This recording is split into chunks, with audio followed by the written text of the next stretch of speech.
बाबा जी प्रणाम।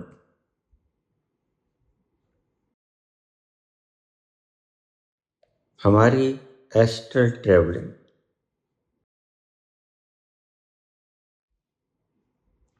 Black hole तक हम पहुंच गए थे।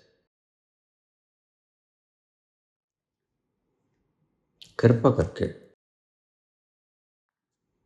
उसकी बाद की यात्रा का विवरण देने की कृपा करें।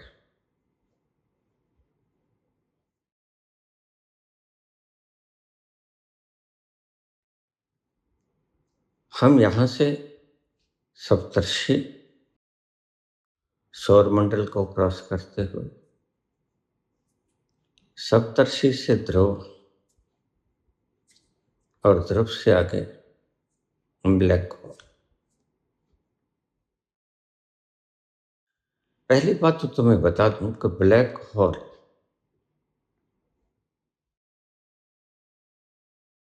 के बीच में से एक दरवाजा निकलता है।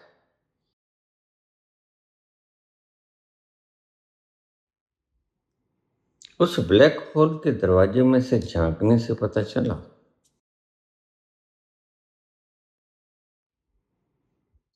कि जैसे कोई और दुनिया भी हो। ब्लैक होल के भीतर का दृश्य अजीब होता है,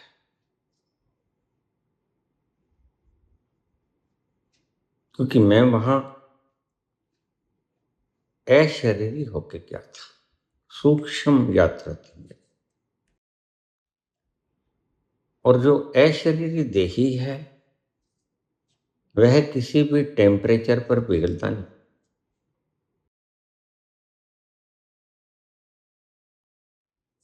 उसको ना गर्मी लगती न सर्दी लगती।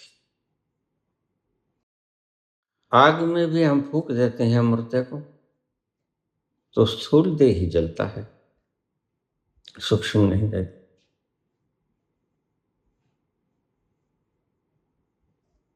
तो जब मैं ब्लैक होल में प्रवेश किया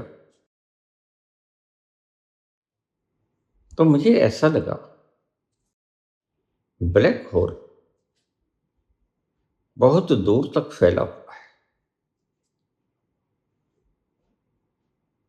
और मुझे ब्लैक होल पार करने में पता नहीं लगा कितना वक्त लगा है। लेकिन उसके भीतर एक वायलेट रंग की किरणें थी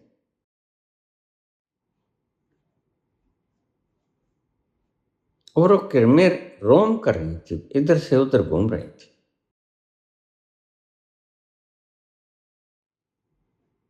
तो जब मैंने बीच में से उस हॉल में से परली तरफ देखा तो मुझे ऐसा लगा जैसे ब्रह्मांडों की पूरी कतार आगे हुई, जैसे खिड़की निकलती हो उस ब्लैक होल में से। और वह खिड़की किन्हीं और आयामों की तरफ लेके जाती है।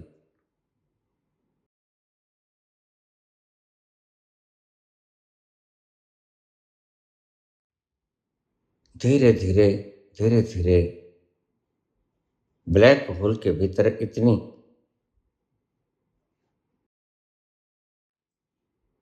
बाहर की जितनी रोशनाई नहीं थी। और गर्मी सर्दी का तो पता ही नहीं चलता। कहते हैं, मुझे श्रीनिवास ने बताया कि इसका बाहर का टेम्परेचर करीब 1 डिग्री 1 करोड़ डिग्री सेल्सियस से ज्यादा है। 1 करोड़ डिग्री सेल्सियस यानी कि सूरज के भीतरी सतह का तापमान। इतना तापमान है उसके भीतर। तो मैं आराम से गुजर जा रहा था। वायलेट रेंज मेरे भीतर से गुजर रही थी। कहीं कहीं वो नहीं होती थी, कहीं कहीं बहुत प्रचुर मात्रा में।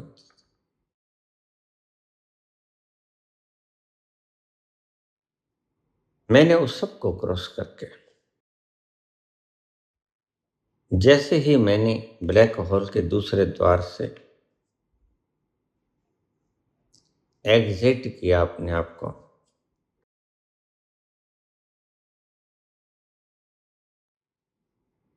तो मैंने श्रीनिवास से कहा कि भीतर नजारा तो बड़ा अद्भुत है, लेकिन ये रंग क्या है? ये वायलेट रंग की किरणें क्या है?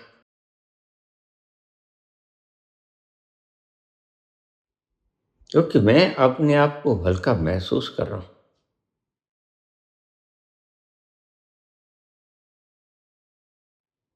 उस वक्त मुझे श्रीनिवास ने एक बड़ी सुंदर बात बताई।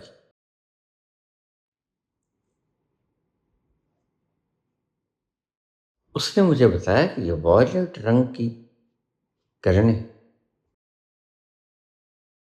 अहंकार को पिघला देती।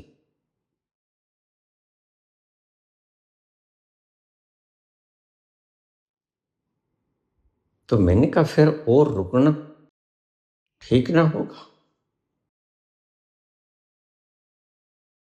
अहंकार ही पिघल जाए तो यही तो अंतिम पड़ाव रह जाता है। वो कहते नहीं, अभी वक्त हो गया है, तुम्हें पता है तुम कितनी देर रहे? मैंने कहा नहीं। कहते तुम 4 घंटे के करीब रहे, और हमारा संकल्प हमें वापस खींचने लग गया है।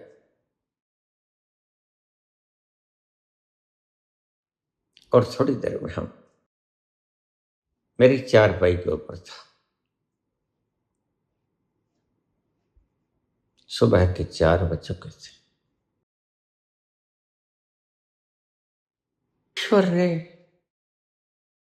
अहंकार को गलाने के लिए बहुत से फार्मूलाज इजाद किए हुए हैं। मुझे प्रथम बार पता चला कि इस स्थान पर आकर अगर ब्लैक होल के बीच में से गुजर जाया जाए तो करीब 3 या 4 घंटे लग जाते हैं। और बाकमाल की बात है, तुम जब बाहर आओगे तुम्हें लगेगा कि मैं तो अभी गया था 2 या 3 मिनट, बड़ी मुश्किल से। मैंने उसका राज पूछा। मैंने कहा श्रीनिवास यह बताओ प्रभु कि मैं तो कुछ ज्यादा देर रुका भी नहीं, मैं तो बस आया और गया। क्या यह सुरंग बहुत लंबी थी? उसने कहा वैसे तो लंबी थी, लेकिन वहां ग्रेविटेशन फोर्स ज्यादा होने के कारण समय ठहर जाता है। अब रुकिए थोड़ा सा। तुम्हारे भीतर की वो प्रज्ञा जिसे कृष्ण कहते हैं, हे अर्जुन, सत्य प्रज्ञा हो जा। तुम्हारी जमीन से लाखों गुना ज्यादा ग्रेविटेशन फोर्स रखती है और तुम्हारे भीतर विद्यमान।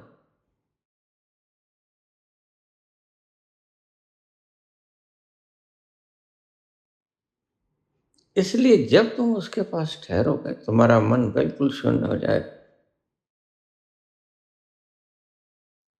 अब तो तुम्हारा मन चिल्लाता है, जैसे जैसे तुम ऊपर आओगे ग्रेविटेशन फोर्स बस धरती का ही रह जाएगा, और जैसे जैसे तुम भीतर जाओगे तैसे तैसे ग्रेविटेशन फोर्स बढ़ता जाएगा। इसलिए मैं तुम्हें रोज कहता हूं तुम भीतर उतरना तो शुरू करो। जैसे जैसे तल बदलेंगे वैसे वैसे गुरुत्वाकर्षण घना होगा, और गुरुत्वाकर्षण जब घना होगा तो रफ्तार भी तुम्हारी उसी ढंग से, शांतिमय ढंग से तुम पार कर लोगे। तुम्हें यात्रा में देर लगेगी, क्योंकि गुरुत्वाकर्षण का ज्यादा होना देरी करा देता है। इसलिए एक बात को याद रखना, कभी ये शिकायत मत करना बाबा अभी तक मिला नहीं। यह नेचुरली प्रोसेस है। जैसे जैसे भीतर जाओगे वैसे वैसे समय शून्यता होती जाएगी, समय ठहरता जाएगा, और जब तुम उस रस के सागर में चले जाओगे तो रस ऐसा आएगा कि समय शून्य हो जाएगा।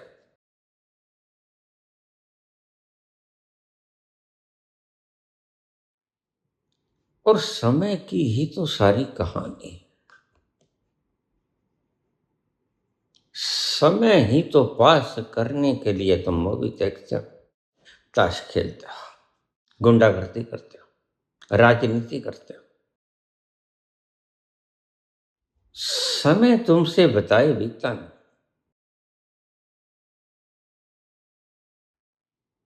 बीतना बिताए रहना,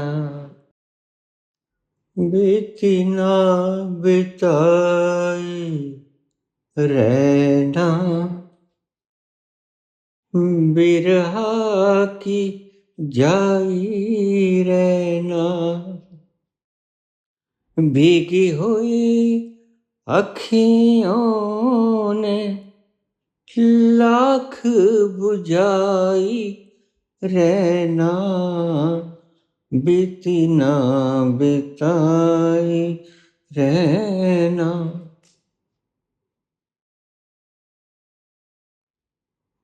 ये आंखों की प्यास रात भर गुजर जाती है, अश्क बहते रहते हैं, और वो उस विरह के बिछोड़े के दर्द को कम करती रहती हैं। जैसे जैसे तुम भीतर जाओगे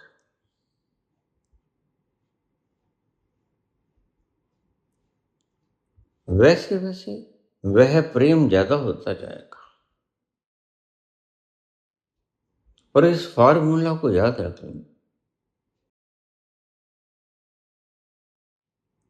जहां वक्त का पता न चले वहां प्रेम घना है। इसलिए जब तुम अपने भीतर जाते हो 4 घंटे बीत जाते हो, बिल्कुल अंतिम छोर पर, और तुम बाहर आके देखते हो कि बाहर तो 4 घंटे हो गए, भीतर तो 4 मिनट भी नहीं लगे। प्रेम की घड़ियों में समय ठहर जाता है। इसलिए याद रखना, जब तुम किसी प्रेमी के पास बैठे हो वक्त गुजरता रहेगा, और तुम उस रस को पीते रहोगे। कौन नहीं उस रस को पीना चाहता। फिर तुम्हें ऐसा लगेगा अभी अभी तो आई हो, बहार बन के छाई हो, अभी ना जाओ छोड़ कर ये दिल अभी भरा नहीं, अभी ना जाओ छोड़ कर के दिल अभी भरा नहीं। कितनी भी देर बीत जाए, सुबह हो जाए, मुर्गा बांग दे दे, तुम्हें ऐसा लगेगा जैसे अभी अभी तो बैठे हैं। प्रेम का गहरा होना समय को खा जाता है, और प्रेम का गहरा ना होना दुख का गहरा होना समय को बढ़ा देता है। समय वही होता है, घड़ी उसी रफ्तार से चलेगी, लेकिन डायमेंशन बदल गया। हॉस्पिटल में वही 4 घंटे तुम्हें 4 युग के बराबर बीतेंगे, और वही 4 घंटे तुम्हें अपने अंतस में 4 क्षण के बराबर बीते। इसलिए भक्त जब पहुंच जाता है उस मंजिल पर, तो पाता है मैं अभी अभी तो आया। उसका जियरा रस को पान करने से भरता ही नहीं, वो इतना मीठा तृप्तिदायक है।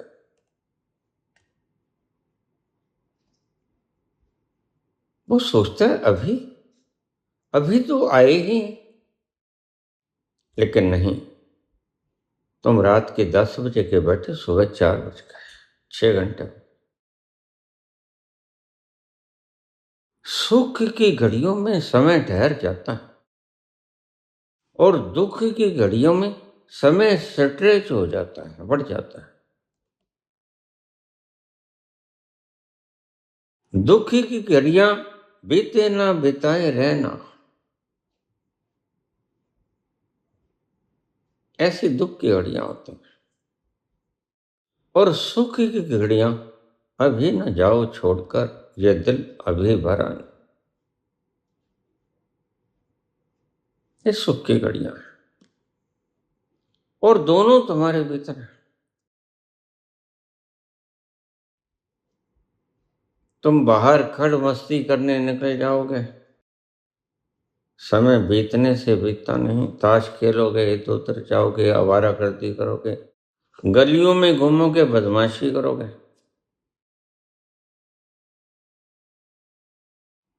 और अगर अपने ही भीतर उतर जाओगे तो ना तो ये कुकृत्य करोगे, और समय भी पास हो जाएगा, और रस भी इतना गहरा आएगा कि उसकी लत लग जाएगी, छूटती नहीं है काफिर मुंह को लगी। तुम टाइम टेबल बनाते हो 2 घंटे हमने पूजा करनी, लेकिन संत का टाइम टेबल बना होता है, संत के भीतर तो पीड़ा होती है। कब खाली हो जाऊं, कब वक्त मिल जाए और मैं उसके भीतर जाके बैठ जाऊं। उसके भीतर की पुकार वेदना उसको खींचती है, पल पर याद कराती है। वह बैठा होता है कंप्यूटर पर, लेकिन वह सोचता है कब 5 बजेंगे, कब घर पर जाएंगे, कब वो 4 घंटे का लुत्फ लेंगे, कब वक्त बीत जाएगा पल भर में। यहां तो वक्त बीतता ही नहीं।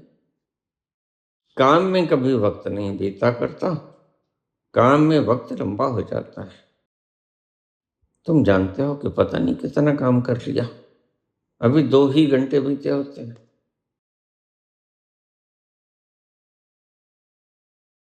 लेकिन आराम में तुम्हें पता नहीं लगता कितनी देर हो गई। आराम तुम्हें अपने अंदर ले जाता है, परिश्रम तुम्हें अपने बाहर ले जाता है।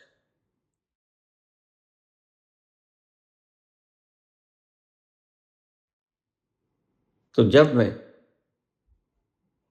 ब्लैक होल से बाहर आया, ब्लैक होल के बाहर तो सूरज से भी ज्यादा चमकती हुई रोशनाई थी, लेकिन लिमिटेड, थोड़ी दूर तक के लिए। ज्यादा दूर पे जाके तो बिल्कुल अंधेरा हो जाता, लेकिन उसके पास डायमेंशन तो तुम्हें नहीं बता सकूंगा, क्योंकि डायमेंशन तो वहां मेजर करना बड़ी मुश्किल हो जाता है। लेकिन थोड़ी दूर था, ज्यादा दूर नहीं था बड़ा शाइनिंग। आंखें चुंधियाती नहीं, क्योंकि वहां आंखें चुंधियाने वाली नहीं होती, वहां आंखें मटेरियल की नहीं होती। इसलिए तुम बड़े मजे से वहां देख सकते हो। तुम्हें पता है एक बात नहीं बता दूं तुम्हें, अंधों की आंखें होती हैं। तुम कहोगे ये कैसे? अंधा शारीरिक रूप से चमड़ी की आंखें नहीं होती, चर्म चक्षु नहीं होते उसकी, लेकिन उसके भीतर बिल्कुल सेम जो आंखें होती हैं वो आंखें होती हैं। अगर अंधा शरीर से बाहर निकलना सीख जाए, उसे यह विद्या आ जाए, तो वह सब कुछ देख सकेगा। तो ऐसी प्रकृति है। परमात्मा किसी को दंड देता है, सूरदास बनाता है, किसी कर्म का फल होता है। कर्म का फल यही होता है, झूठ बोलना, किसी का तिरस्कार करना बेवजह। सत्य बातों को आलोचना कहते हैं। बेवजह आलोचना करने वाली आलोचना नहीं होती, वह निंदा होती है। जो आदमी सही रास्ते पर जा रहा है, तुम उसकी आलोचना कर रहे हो, तो समझो तुम उसकी निंदा कर रहे हो। और जो गलत रास्ते पर जा रहा है, तुम्हें लगेगा यह इसकी निंदा कर रहा है, लेकिन वह उसकी आलोचना कर रहा होगा। ये दोनों शब्दों में फर्क है। जो व्यक्ति आलोचना करता है, परमात्मा अगले जन्म में उसके चर्म चक्षु छीन लेता है।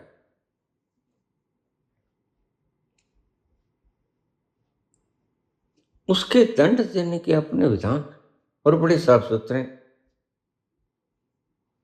तुम झूठ बोलोगे, तुम झूठ बोलोगे, अगले जन्म में तुम्हारी जीभ टेढ़ी मेढ़ी करेगा, तुम बोल नहीं सकोगे। तुम बोलोगे तो लोगों को समझ नहीं आएगा, तुम गूंगे की भाषा बोलोगे। जब हम ब्लैक होल के पास पहुंचते हैं, तो तुम समझते होगे शायद हमें ब्लैक होल दिखता है कि ये रहा ब्लैक होल। नहीं, ब्लैक होल दिखता नहीं। ब्लैक होल की पहचान करनी होती है। पहचान ये करनी होती है, ब्लैक होल स्वयं में नजर नहीं आता, लेकिन ब्लैक होल के आसपास, क्योंकि ग्रेविटेशन फोर्स बहुत ज्यादा होता है, इतना ज्यादा होता है कि वह प्रकाश को बाहर जाने ही नहीं देता। प्रकाश जैसी चीज को बांध लेती है जो चीज, वह कितनी शक्तिशाली होगी। इसलिए प्रकाश उसके दायरे में रह जाता है। उस दायरे को देखकर तुम पहचान जाओगे, चारों तरफ गुप्त अंधेर, कहीं कोई रोशनाई की किरण, इतना अंधेरा, इतना अंधेरा। तो ब्लैक होल को पहचानोगे कैसे? ब्लैक होल को तुम पहचानोगे एक्रीशन डिस्क से। एक्रीशन डिस्क वो होती है जो ब्लैक होल के ऊपर चमकदार, चमकती हुई चारों तरफ एक दायरा बना लेती है। उससे पहचान कि ब्लैक होल आ गया। ब्लैक होल स्वयं में से दिखाई नहीं पड़ता, और उसके चारों ओर घोर अंधेरा, कुछ नहीं दिखाई पड़ेगा तुम्हें। तुम पजल हो जाओगे, हम कहाँ गए। लेकिन फिर मुझे श्रीनिवास कहते हैं कि यह जो चारों तरफ का चक्र है, यही ब्लैक होल है। इसमें क्योंकि ग्रेविटेशन फोर्स सूर्य से भी ज्यादा है, इस ग्रेविटेशन फोर्स के कारण यह बिजली की रोशनी को बांध के रखता है, बाहर नहीं जाने देता। उसी की वजह से यह रोशनाई तुम्हें दिखाई नहीं पड़ती। ब्लैक होल के चारों तरफ एक्सरेशन की डिस्क घूमती हुई तेजी से, बस वह तुम्हें पहचान दिलाएगी कि यह ब्लैक होल है। घुमावदार अनेक तरह की गैसेस तेज गति से घूमती हुई एक्सरेशन डिस्क, इतनी लंबी चौड़ी और इतनी तेजी से घूमती। चारों तरफ अंधकार है, घोर अंधकार। वहां से तुम्हें पता चलेगा यह ब्लैक होल, और उसकी लंबाई चौड़ाई तो मापी नहीं जा सकती। मेरे हिसाब से मेजरमेंट तो नहीं दे सकूंगा। अगर एक्सरेशन डिस्क से हिसाब से देखा जाए तो यह 10 किलोमीटर इंटू 20 किलोमीटर की होगी। चौड़ाई में ज़्यादा होती है, यह लंबाई में कम होती है। लंबाई में 10 किलोमीटर आपको मैंने अंदाजा बताया है, ज़्यादा भी हो सकते, कम भी हो सकते, और चौड़ाई में 20 किलोमीटर। उसके चारों ओर, एसरेशन डिस्क के चारों ओर चमकती हुई, घूमती हुई गैसेस का निरंतर प्रवाह बड़ी तेज गति से। बड़ा शानदार नजारा होता है। तुम फवारों को देख देख के खुश होते हो, प्रभु की उस लीला को देख लेते तो यहाँ के सब नज़ारे बेकार। यहाँ के नज़ारों में क्या,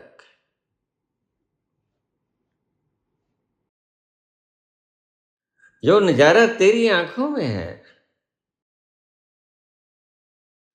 तेरी आंखों के सिवा दुनिया में रखा क्या, तेरी आंखों के सिवा दुनिया में रखा क्या है। ये उठे सुबह ढल, ये चले शाम ढल, मेरा जीना मेरा मरना इन्हीं पलकों की तले, तेरी आंखों के सिवा दुनिया में रखा क्या। जिसने वह नजारा देख लिया उसके लिए संसार के सभी नजारे व्यर्थ हो जाते। ऐसा शानदार नजारा ब्लैक होल के आसपास, वह एक्सरेशन की डिस्क और चारों तरफ रंग बिरंगी चमकदार घूमती हुई बड़ी तेजी से अलग अलग तरह की गैसीय वातावरण डुबा लेता है। तो सूक्ष्म शरीर को उसके तापमान का पता नहीं लगता, लेकिन मुझे श्रीनिवास ने बताया कि इसका तापमान सूरज से ज्यादा है। सूरज के भीतर का तापमान करीब 1 करोड़ डिग्री सेल्सियस उससे ज्यादा है, और सूरज का तापमान ऐसा कि वहां कोई भी चीज सॉलिड फॉर्म में नहीं रह सकती। हर चीज गैसीय में परिवर्तन हो जाती। लेकिन सूक्ष्म शरीर को कुछ नहीं पता चलता, न सर्दी न गर्मी, न भूख न प्यास, न धूप न छांव, न दुख न सुख, न आग न कोई चोट, उसे ही तो कहते हैं। और वहां जाकर वह पिघलना शुरू हो जाता है, सूक्ष्म शरीर जलना शुरू हो जाता है। बाद में मुझे बताया श्रीनिवास ने, अगर तुम 10-20 बार चले गए तो तुम्हारा ये अहंकार पिघल कर जीरो हो जाएगा, शून्य। तब से मुझे एक लत बन गई। बहुत बार गया मैं, बहुत बार गया, और भी ग्रहों की सैर की, लेकिन ज्यादातर मैं ब्लैक होल के पास जरूर जाता। 2 कारणों से, एक तो वहां का नजारा बड़ा प्यारा है, मन करता है देखता किन्ना सोना तेनू रब ने बनाया, जी करे देखदा रहा, किन्ना सोना तेनू रब ने बनाया, जी करे देखदा रहा। ऐसा प्यारा वातावरण है वहां का। घुमावदार गैसें, अलग अलग तरह की गैसें, रंग बिरंगी गैसें जैसे फव्वारे छूट रहे हैं, और तुम अपने दिव्य चक्षुओं से देख रहे हो।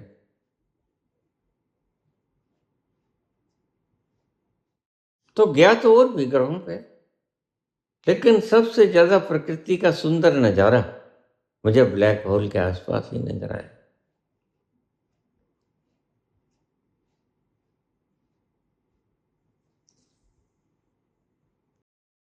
एसरेशन डिस्क के आसपास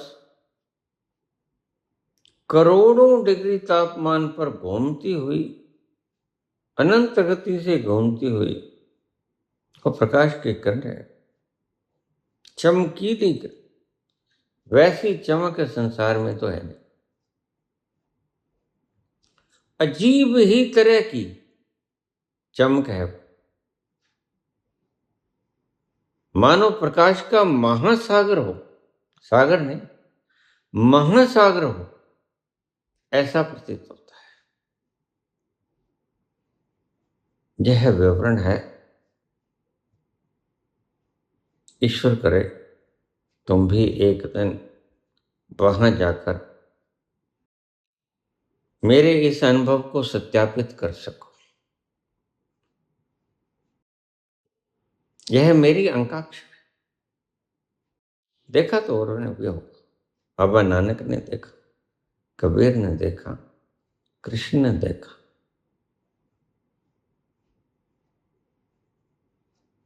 लेकिन सत्यापित करे कोई, यह मेरी इच्छा है। वहां से जैसे ही घूमते घूमते मैं बाहर निकला तो मैंने कहा बस इतना ही है जी। वो कहते बस नहीं, ये 4 घंटे हो गए। 4 घंटे तक मैं था इसमें। समय यहां रुक जाता है, और वहां प्रेम इतनी प्रगाढ़ मात्रा में होता है जितना प्रेम तुम्हारे भीतर होता है, सेम क्वांटिटी। जितना प्यार तुम अपने भीतर पाते हो,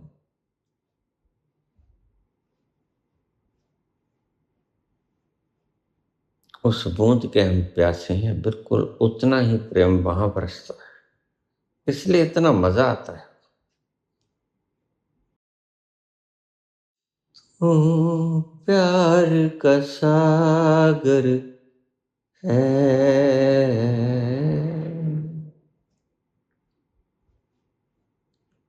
तू प्यार का सागर है, तेरी एक बूंद के प्यासे हम, ठुकरा जो दिया तूने, ठुकरा जो दिया तूने, चले जाएंगे जहां से हम, तू प्यार का सागर है।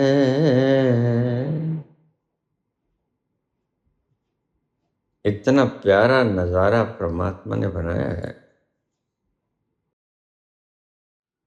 तुम सोचने पे विवश हो जाओगे जिसने बनाया वह कितना प्यारा होगा, जिसकी चित्रकारी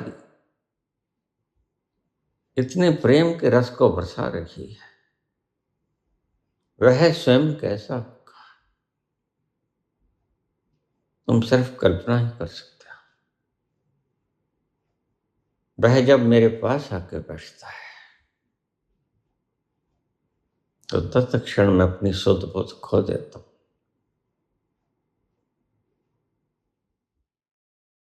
कोई जानने वाला नहीं रहता, कोई ज्ञान नहीं रहता, क्या है क्या नहीं है सब खत्म हो जाता है।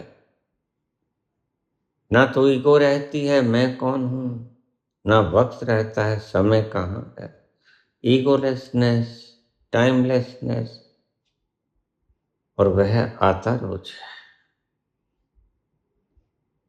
रोज आता है, इतने प्यार से भरा हुआ, वह सागरों का सागर।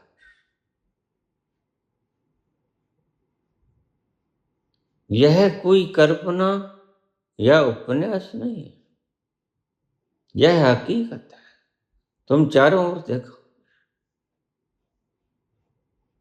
जिस तरह से तुम तारे देख रहे हो, सूरज, चंद्रमा देख रहे हो, नक्षत्र देख रहे हो, बिल्कुल उसी तरह से तुम परमात्मा को देखो,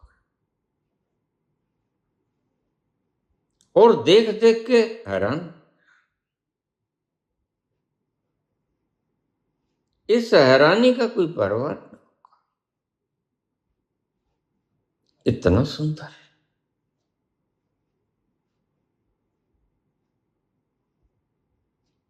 तुम लाखों करोड़ों बार कुर्बान जाओगे उसके।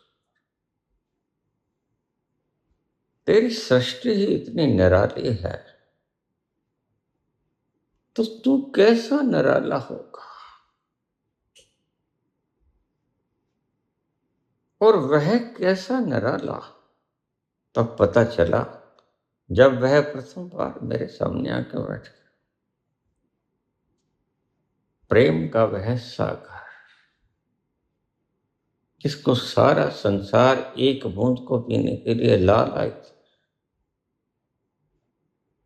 वह स्वयं से सामने आके बैठ जाए। बूंद की दशा क्या होगी जब सागर उसके ऊपर बरस जाए।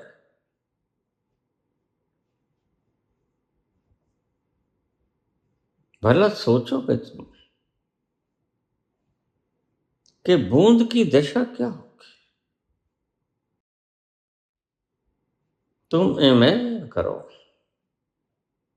जब वह सामने बैठता है आके, तो बूंद की क्या तो अस्तित्व होगी उसके सामने, और क्या दशा होगी उसके सामने।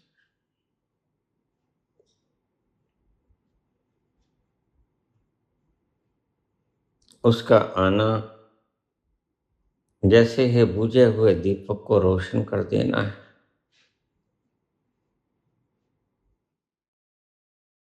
जिसको सागर पीना चाहते हैं, वह सागर स्वयं आकर कृपा करते हैं मुझे।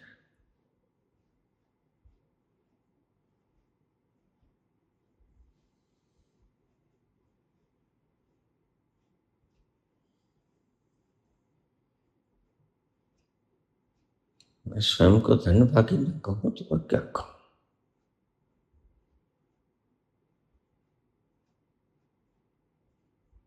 मैं अपने आप को भाग्यवान ना कहूं तो और क्या कहूं।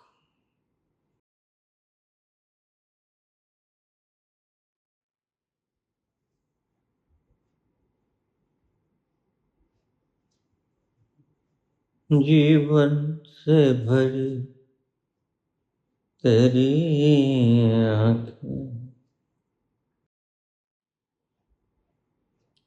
मजबूर करेगी जीने के लिए, जीने के लिए।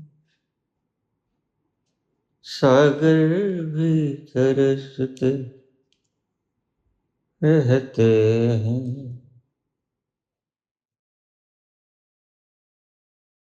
तेरे रोर का रस पीने के लिए, पीने के लिए। जीवन से भरी तेरी आंखें मजबूर करे जीने के लिए, जीने के लिए। सागर भी तरसते रहते हैं तेरे रूप का रस पीने के लिए, पीने के लिए।